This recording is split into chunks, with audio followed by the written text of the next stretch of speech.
তোমাদেরকে তো বলেছিলাম যে আমাদের ঘরে মনসা পুজো আছে, সেই জন্য কিছু কেনাকাটা করতে হবে। তো দেখো রেডি হয়ে গেছি, এখন আমি যাব বাজারে।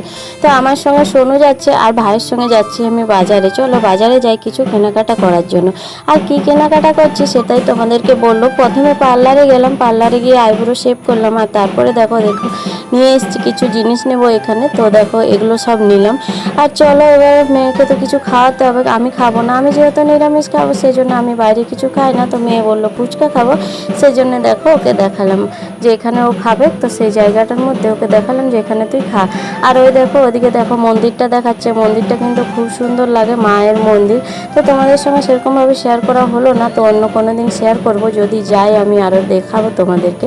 তো যাই হোক তারপরের দিনের এটা ভিডিও। সকাল সকাল সব কাজকর্ম করে পুজো করে, আজ তো বার, তো সেই কারণে দেখো আমাদের কিন্তু ওই যে গুড় চিড়া দুধ দিয়ে খেতে হয়, কিন্তু আমি তো দুধ খাই না, সেই জন্য আমি চা খেলাম।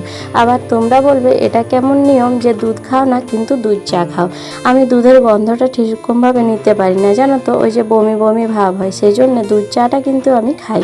তো দুধ চা দিয়ে একটু গুড় দিয়ে চিড়া আমি খেলাম। আর এদিকে তারপরে রান্না বান্না সব শুরু করতে হবে। তো মা যেহেতু বলছে আমি রান্নাটা করে দিচ্ছি, যেহেতু কাজের প্রচুর চাপ, বুঝতেই পারছো, ঘরে যেহেতু সব কিছু মানে মাজা ঘষা আছে, তো সব কিছু করলাম। তো এদিকে দেখো রেডি করতে হবে সব কিছু, সব কাজকর্ম। তো আমি ভাবলাম মশলাপাতি রেডি করে দিই, আমার যা ওদিকে সবজিটা সব রেডি করে দিল।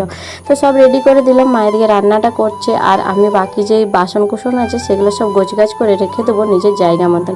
তো দেখো কি কি রান্না হয়েছে সেটাই তোমাদের সঙ্গে শেয়ার করলাম, আর পরবর্তী ভিডিওগুলোও দিব, পুজোর ভিডিও। তো কি বলো তো একটুখানি লেট হবে, চলো।